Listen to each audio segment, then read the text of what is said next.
Allez, ça y est, on est en direct. Bonsoir à toutes, bonsoir à tous. Bienvenue dans Côté Vestiaire, interview flash numéro 4.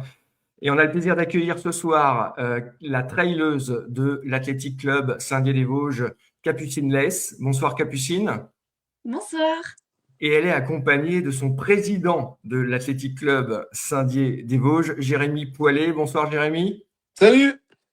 Alors, merci pour la bonne humeur. Écoute, juste pour rappeler, l'interview flash, c'est quoi? C'est un format un peu différent des sessions habituelles, c'est-à-dire en fait qu'on est sur des formats un peu plus courts. On n'est pas en train de faire tout le parcours et toute l'histoire des athlètes. Capucine et Jérémy ont déjà été reçus dans Côté Vestiaire, donc allez voir, faire un tour sur YouTube. Il y a déjà du monde de la CHM de Saint-Dié, super. Honorine qui nous dit coucou Capu la championne et JB qui nous écrit coucou à vous trois, coucou à tout le monde. Allez, j'affiche encore ça et on va se lancer. Je vous rappelle pas parce que de toute façon tous les Déodaciens ils sont quasiment tous abonnés à Côté Vestiaire et je les remercie. Mais liker la vidéo, ça va lui donner un peu plus de visibilité. Allez, c'est parti. On va faire un point avec Capucine. Alors, je t'ai présenté comme traileuse, mais en fait, là, on va parler de marathon, puisque tu reviens avec une grande partie du club de Valence, où tu as fait ton premier marathon. Alors, c'était donc à Valence. Première expérience sur la distance. Tu termines sous la barre des 3 heures, plus précisément 2h58 minutes 54 secondes. À l'arrivée, alors tu es première en catégorie espoir, 273e au scratch féminin, donc sur 8920 participantes. Avec les hommes, j'ai cru comprendre qu'il y avait pas loin de 40 000 finishers. Et tout cela te propulse deuxième au bilan français dans ta catégorie sur 7 disciplines. Bref, raconte-nous ta course et au-delà, l'ambiance avec les copains, car on a bien compris l'importance du collectif de l'AC Saint-Dié dans ta performance. Je t'écoute toi et tu pourras, Jérémy, enchaîner pour nous expliquer un peu tout ça. Donc déjà, on est parti. C'est vrai que nous, dans notre club, on était un petit paquet à 7-8 à viser le sub 3 heures. Donc c'était vraiment une force déjà juste dans la préparation parce qu'on n'était pas tout seul. Donc on part sur la ligne en petit groupe et en vrai, au bout de quelques kilomètres, je me retourne au ravito et je les vois déjà plus. Et moi, je voyais que j'allais déjà trop vite et je me suis dit, bah, tu peux t'en prendre qu'à toi. Et après, je me suis dit, bah, fais ta course. Ce sera peut-être une charge mentale en moins de gérer juste toi et tes allures plutôt que t'assurer que les autres suivent et de vouloir essayer de mener le groupe. Donc, bah, c'est ce que j'ai fait. Et en fait, à chaque ravito, il y a tellement d'engouement que j'accélérais à chaque fois que je passais au gobelet, aux bouteilles d'eau. Et après, je me suis dit, bah, t'as plus qu'à assumer. T'as pris des risques et il faut continuer. Donc, c'est ce que j'ai fait. Au 18e, je commençais à avoir une douleur au genou que j'avais eu un tout petit peu sur les fins de séance, mais rien d'alarmant parce que je connais déjà cette douleur et c'était plus comme une charge. C'était pas une douleur qui m'aurait fait arrêter de courir dans tous les cas. Et puis finalement, elle disparaît. Je passe au 30e, je me dis bon, pas de mur, on continue. Et 34e, je commence à avoir les jambes lourdes, ça tire. Je me suis dit, il en reste plus que 8, quoi. Je peux pas abandonner. Donc, je continue et au 38e, le mental, là, il commence à... enfin, je commence à puiser dans le C'est lui mental. qui prend le relais, c'est ça? Ouais, c'est ça. En fait, on déconnecte et on n'est plus sur les allures ou quoi, ou on essaye juste d'oublier que les gens tirent et on fonce parce qu'il y en a plus que 4. Et je regardais ma montre, je me disais le sub 3 heures, là, je l'ai, j'ai même des secondes d'avance, des minutes d'avance. Du coup, bah là, c'est le mental et on switch un peu finalement. Et après, je vois Alex, un copain du club, qui est venu me rechercher, qui a fait les 2 derniers avec moi. Et je le remercie encore. Et c'est vrai que sur les 2 derniers, j'ai un petit peu ralenti, mais je voyais que ça allait passer, le sub 3 heures. Donc voilà, j'ai profité de cette arrivée vraiment spectaculaire. Et par rapport à l'ambiance, c'est quand même dingue tout ce qu'on vit. Et en fait, j'ai autant profité de ma course que je me suis concentrée finalement. Parce que les gens, ils avaient des pancartes, ils te tendaient les mains, ils criaient ton nom, même les Espagnols qui prononçaient pas comme il faut. Comment? C'est D'ailleurs, j'ai lu sur les réseaux. C'est quoi? disais, Cappuccine! voilà, Capucine. c'est ça. Mais du coup, c'est une course, faut la vivre. Et en fait, j'ai réussi à faire, à peser enfin la balance, enfin j'ai autant pris du plaisir que je me suis amusée sur les allures et à courir, quoi. Et donc, comme je t'ai dit, ça c'est d'un point de vue individuel. Et parle-nous un peu de ce voyage en groupe. Et après, tu pourras enchaîner, Jérémy, pour nous expliquer un petit peu ton point de vue de président.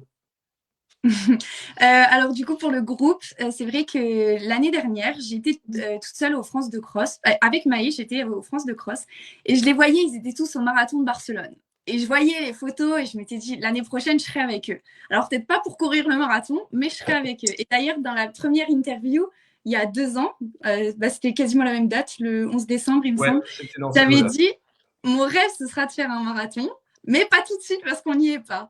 Et en fait, à les voir, je me suis dit, bon, je fais le marathon, quitte à y aller, autant courir, quoi. Et c'est vrai que le collectif, ça aide, ça pousse et on a vraiment vécu un... Hormis la course, même si on n'avait pas couru, le week-end en lui-même était quand même incroyable et ça rapproche et ça montre juste en fait qu'on est une grande famille et c'est aussi pour ça qu'on court, pas que pour la performance, pas que pour les stats, ou... c'est aussi pour le partage et les copains. Et je pense que ça aide, en fait, ça aide à Mm -mm. progresser, en fait, cette ambiance de meute, hein, j'utilise tes termes, Jérémy.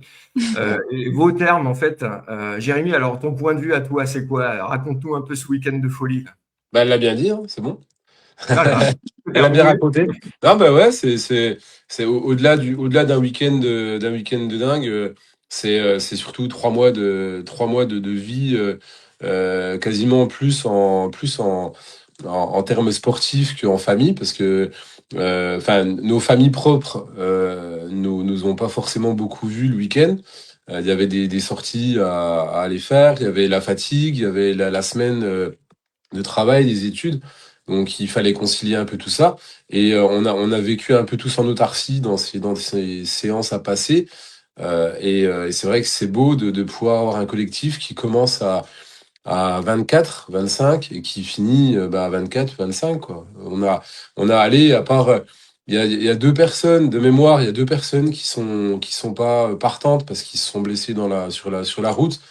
Mais de voir tout le monde qui franchit la ligne d'arrivée, déjà la ligne de départ, voilà, c'est un bel aboutissement pour tous, quoi. Déjà d'arriver à l'aéroport et de voir tout le monde qui franchit les contrôles, enfin, c'est là qu'on se dit, ouah, ça y est, c'est parti, quoi. Et alors, si c'est pas indiscret, Jérémy, tu n'es pas obligé de me répondre. Ton temps, parce que tu es finisher, hein, si j'ai bien compris. Ouais, mon temps, je me rappelle plus. Non, non, je fais 3h52. C'est bien. Ouais. Enfin, voilà, c'est une expérience. Pour moi, ça a été une expérience plus collective qu'individuelle. Donc voilà, c'était vraiment très très beau à vivre. Ouais. Alors, je vais me permettre d'enchaîner avec Capucine. En fait, pour l'instant, on va parler un peu des résultats de Capucine et après un petit peu de la nouvelle dimension qui est en train de se mettre en place autour d'elle. Jérémy, d'ailleurs, tu pourras intervenir par rapport à ça. La Euh, troisième dimension. Troisième dimension, c'est ça. Alors, je vois qu'il y a 14, c'est un record. Merci. Les deux audaciens, vous êtes toujours, toujours présents. Et likez encore. Alors, Honorine, je vois ta question, je les poserai à la fin. On fera comme d'habitude, questions des spectateurs à la fin. On attend les gens de l'AVEC, hein. On attend les gens de l'AVEC, hein. Dans les Vosges, il y a l'AVEC, hein, aussi, hein. Je sais pas où ils sont. Écoute, alors j'aimerais qu'on parle maintenant parce que ça faisait un petit moment là que je réfléchissais à faire un point avec toi. Justement, tu parlais de l'interview d'il y a 2 ans. Les choses ont vraiment évolué depuis. Et cet été, en fait, à Val d'Isère, tu as obtenu 2 podiums nationaux. Alors, troisième des championnats de France de course en montagne et vice-championne de France de trail court, médaille que tu décroches chez les espoirs. Pareil, parle-nous de ces 2 exploits. Pour moi, c'est un cap que tu as passé. Alors, on te voyait évoluer, hein, ça, c'est pas le problème, mais là, pour moi, c'est un cap qui a été vraiment passé. Qu'est-ce que tu en penses? Déjà, la forme du moment, je dirais que j'ai juste participé aux Vosges de Cross déjà au début de l'année pour me concentrer depuis janvier en fait à ma prépa trail. Et moi, je dirais que ça a plus commencé et je pense que c'est là que j'ai eu le plus de frissons et de sensations. C'était au championnat de France universitaire, un mois avant, 3 semaines avant, en Normandie. Et en fait, c'est là où donc on décroche le titre de champion de France avec Maë, Joseph et Jules Delavec Mhm. en équipe, la médaille individuelle. Et en fait, c'est là où on commence à prendre confiance en ce qu'on peut faire et en ce qu'on est capable de faire. Et Pour moi, c'est à partir de là que ça a basculé parce que je suis arrivée sur les championnats de France FFA. Bon, je m'attendais pas du tout à ce qui s'est passé, mais déjà un peu plus confiante. Et je me suis dit, j'ai déjà fait quelque chose de dingue que je ne pensais pas. Et le reste, c'est du plaisir, du bonheur. Donc, je pars sur les France de course en montagne. C'était l'objectif, c'était le principal objectif. Je pars avec les plus grandes françaises et je cours avec la deuxième U23 qui est quand même très connue, ses sélections, ses podiums, etc. Je me dis, oh, je vais peut-être partir un peu vite quand même. Et après, le reste de la course, pareil, il a fallu assumer et voilà, c'est comme ça, c'est les prises de risques et ça paye, le travail porte ses fruits aussi. Et pour le deuxième week-end, la semaine d'après, là, c'était vraiment l'expérience parce que c'était 32 km, 2600 mètres de dénivelé. J'avais jamais fait ça. Le week-end d'avant, j'avais fait que 12 km, donc c'était pas forcément le même effort non plus. Et là, c'était vraiment, je marche dans les côtes et on voit ce qui se passe. C'est la découverte pour finalement le marathon fin d'année. Et pareil, les sensations, la forme impeccable. Donc la première montée, je marche et après c'est parti quoi. Je me suis dit en fait on est là et autant profiter sur les chemins, le paysage, tout était réuni en fait. Puis le club nous avait rejoint. Donc moi j'étais partie avec ma famille et mon frère donc le premier week-end et le club nous a rejoint du coup sur le deuxième week-end et j'ai pu vivre en fait les médailles avec tous ceux qui comptent pour moi et du coup c'était magique. Je pense que ça devait être un beau moment. Donc, pour toi, le déclic, c'est les championnats de France universitaires. Ouais, je pense. Ok. Alors, on va enchaîner, Jérémy. C'est pas encore ton tour. Je vais encore reparler à Capucine, mais après ce qu'on va aborder, j'aimerais avoir ton avis, Jérémy. Je suis les publications de Capucine de manière très sérieuse. Je ne plaisante pas, je lis tout. Il y a quelque chose qui m'a frappé dans un des textes, donc le texte en rapport avec ta performance à Valence. Donc je te cite cette phrase qui m'a fait cogiter à ton sujet. Et la suite s'annonce encore plus belle et me réserve des merveilles. À la suite de cette phrase, qui pourrait sembler comme ça anodine, tu tags deux comptes. Alors, j'espère que je prononce bien Ascent Project et Simon Tissier. Alors moi, j'ai un avis sur ce que c'est, mais j'aimerais savoir si tu veux bien nous expliquer de quoi il s'agit. Du coup, à partir de janvier, j'intègre un team qui a été fondé par Ibex Outdoor et du coup, ce sera un accompagnement comme ça m'a été présenté vers le haut niveau dans une vision 360, donc un accompagnement complet, entraînement, dossard, sponsor et tout ça dans le but de progresser, de prendre de l'expérience, de grandir et de profiter tout simplement. D'accord, ok, on va pas développer plus. C'est quelque chose qu'on va suivre également sur les réseaux sociaux. Moi, je vais pas taguer forcément cette team. N'hésitez pas à vous abonner chez Capucine pour ceux qui ne le seraient pas encore, pour suivre un petit peu cette évolution. Et justement, moi, je voulais demander, par rapport à ce que tu viens de nous expliquer, Capucine, et m'adresser à toi, Jérémy. Tu es président de l'Athletic Club Saint-Dié, où est actuellement licencié Capucine. Ce changement d'encadrement, est-ce qu'il a une incidence sur les oranges et noirs? Enfin, pour être clair dans ma question, est-ce que Capucine reste licenciée chez vous? Elle n'a pas le choix. J'ai pas Non, envie. A priori, ça faisait partie de ces demandes de rester quand même au club et d'avoir ça permettait aussi d'avoir cet équilibre personnel qui fait que bon, elle va être accompagnée, entourée d'une façon de dingue, mais qu'elle restera quand même sur les bases locales et qu'elle pourra continuer à être avec nous. Je pense qu'elle a besoin de ses racines. En plus, Capucine, je parle à ta place, mais tu as besoin de garder cette racine. Tes Oui. racines. J'ai besoin de mes chemins, de mes sapins et de mes copains. Sinon, on va s'accrocher à elle. Donc, si jamais, Simon, tu nous entends, il faut qu'elle garde ses racines. Ouais, parenthèse fermée. Jérémy, on aura encore une dernière question après pour Capucine, mais j'en ai une pour toi, Jérémy. J'aimerais justement que tu nous parles de Capucine. Promis, on s'occupera bien de Capu. Je vais mettre Simon. Promis, on s'occupera bien de Capu. Voilà, ça c'est dans le marbre. La vidéo, elle sera sur YouTube, partout, hein. Ce passage, il sera même sur Instagram. Alors, je plaisante, Simon, merci hein, de participer au chat. Alors justement, donc Jérémy, j'aimerais que tu nous parles de Capucine, de son évolution. Toi, tu l'as vu grandir quand même, façon de parler, hein. Tu l'as pas vu depuis toute petite, mais tu l'as vu quand même grandir ces dernières années à tes côtés à Saint-Dié. Je pense que tu es un des mieux placés pour t'exprimer à son sujet. Qu'est-ce que tu peux nous dire sur Capucine? Qui elle est? Waouh. La question philosophique. Bah, en fait, je pense que tu représentes tout simplement ce qui fait aujourd'hui qu'il y a beaucoup de gens qui viennent dans notre sport, la simplicité, l'authenticité, ce côté convivial qui fait que bah tu le dis, voilà, m'entraîner seul, ça m'intéresse pas. Le fait de s'éclater en faisant ce que tu fais. Et je crois que c'est quand on a les bases que tu as et le talent, ça peut qu'exploser dans ces conditions-là. Après, c'est vrai qu'elle a été prise en main d'une façon magnifique par Kevin quand même. Faut pas oublier que tout ce coaching-là, il compte. Il me semble que ça fait 3 ans, 4 ans que ça a commencé. Il y a un énorme boulot qui a été fait entre Capucine et Kevin de coaching, de suivi. Et je crois que c'est aussi ça qui fait qu'aujourd'hui, bah, elle a l'air épanouie, elle n'a pas l'air malheureuse. Elle mange à sa faim, elle est pas terrorisée à l'idée d'aller aux entraînements. Et peut-être que c'est ce qui fait qu'on a des jeunes qui sortent du lot et qu'on en aura de plus en plus. Enfin, quand je dis on, c'est pas nous à Saint-Dié, c'est dans les clubs. Les jeunes qui vont venir s'éclater, qui vont être dans des conditions comme Capu, bah voilà, ça va le faire et c'est beau, c'est beau. Voilà.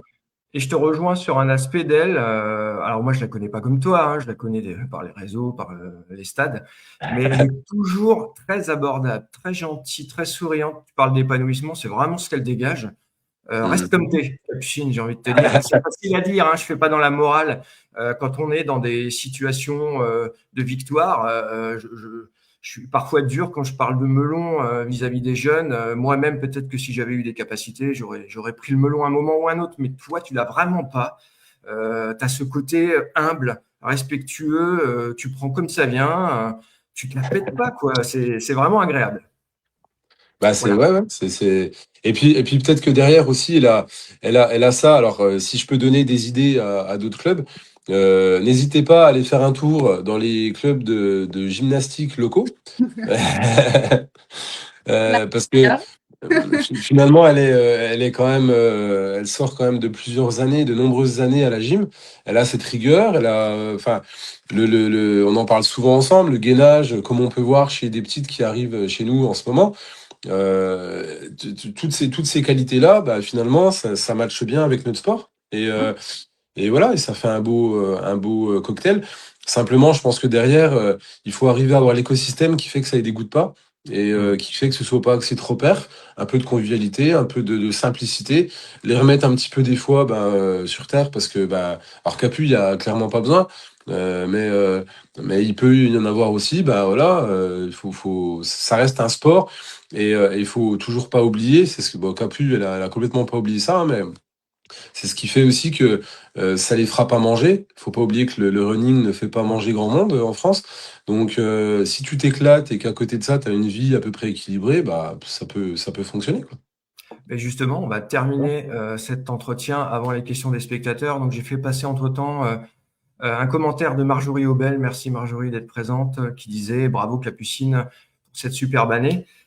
Alors, on va conclure cette interview avec Capucine. Tu nous as expliqué ton évolution en termes d'encadrement. Et maintenant, c'est quoi la suite? Tu es trailleuse, certainement l'une des plus prometteuses de ta génération en France. Tu vas te concentrer sur cette discipline? C'est une question. Courir d'autres marathons? C'est une question. Dis-nous tout. Déjà, cette année, ça me tenait à cœur de refaire les crosses parce que c'est un effort que j'aime beaucoup et d'avoir fait que les Vosges, j'ai un peu eu ce goût amer. Bon, je regrette pas du tout vu ce qui s'est passé, mais ouais, j'ai envie de renfiler les pointes, aller dans la boue, si possible aller jusqu'aux France, mais c'est vrai que le niveau est tellement relevé qu'en cross, pour ma dernière année sport, ce serait sympa. Et après, oui, je m'oriente sur les France de trail, France de course en montagne, et après, toutes les grosses courses françaises qui sont liées au programme. Ok, bon, on va regarder ça avec beaucoup d'attention. Je vous remercie en tout cas d'avoir répondu à ces questions. Là, en duo, c'est vraiment très sympa de cette manière-là. Très bonne idée, Jérémy. N'hésitez pas, hein, quand je propose des interviews, à proposer des idées comme ça. Je vais juste revenir à une première question que j'ai mis un peu de côté. C'est Honorine qui nous suit aussi régulièrement. Jérémy, c'est pour toi. Premier marathon, Jérémy? Oui, Honorine, oui, oui. Et Honorine, quand tu veux, tu peux venir aussi tenter des kilomètres pour faire ensuite des marathons. Alors, C'est une belle voilà. expérience. Moi, je pensais pas le faire cette année. Je pense qu'on est beaucoup parmi les 25 concourus à ne pas avoir envisagé une seconde cette année de faire un marathon, mais faut venir. Je pense que le groupe, la cohésion et le groupe portent tout le monde. Plus on est de fous, plus on rit. Je pense que ça aide, ça aide. C'est ça, Écoute, c'est ça. on a JB qui nous fait une petite remarque. Une machine de guerre. Alors, je sais pas de lesquels des deux il parle. Qui est la machine de C'est guerre, pour moi. Jérémy? C'est Non. pas toi? Ok. Je pense que c'est pour Capucine. Et on a Simon qui nous a fait. Alors, grand bravo à la Oh. CHM qui permet aux athlètes de continuer d'évoluer sereinement sans perdre l'origine et les valeurs de ce sport. Et ce, grâce à des gens bienveillants et passionnés. Un pilier qui restera central pour la suite. Dis donc, et en plus, il est philosophe, notre entraîneur, notre nouvel entraîneur de Capucine. C'est très beau ce que tu viens de dire, Simon. Et je suis d'accord avec ça. Alors, est-ce que vous avez d'autres questions? On est sur l'interview flash, donc on ne traîne pas forcément. N'hésitez pas, allez-y. Là, je vois qu'il y a quand même du monde. Allez, allez-y, les questions. Là, faut pas hésiter. Ouais, alors, il y a Honorine qui se marre par rapport. Non, qui se marre pas, qui sourit. Oui, j'ai une question d'une certaine Emma Muller. Euh, Alors, je souris à Simon. Alors, merci Capu de nous faire rêver. Je te souhaite de continuer ainsi et de réaliser tout ce que tu entreprends comme tu le fais déjà. Merci. Simon, alors c'est pas Simon, c'est Honorine. Capu, ta course préférée? Ah, bonne Pour cette question. année, en fait, toutes ces courses, je les ai vraiment toutes aimées. Comme je le disais, enfin, il n'y a pas eu une fausse note ou une ombre au tableau et tout a été grandiose. Et comme j'ai déjà dit tout à l'heure, je pense que celle qui m'a fait le plus vibrer, c'était quand même les France universitaires parce que, alors c'est pas celle dont je suis la plus fière parce que j'ai un peu craqué au 19e, mais c'est celle qui m'a fait sentir le plus vivante. Enfin, quand j'ai été 100 mètres avant la ligne d'arrivée, j'ai fondu en larmes et je me suis dit, ah, c'est l'accomplissement de quelque chose. Mais sinon, celle qui m'a mis, je sais même pas comment dire, celle qui m'a fait puiser le plus loin, je pense, dans mes ressources, c'est le marathon, les 4 derniers kilomètres. D'accord. Alors, elle rajoute de toute ta vie. Alors, est-ce qu'il y a peut-être, mais je pense que cette année, J'ai été c'était déjà gâtée bien là. condensé. Ouais. Ouais, non, mes courses préférées, c'était quand même cette année. Ok.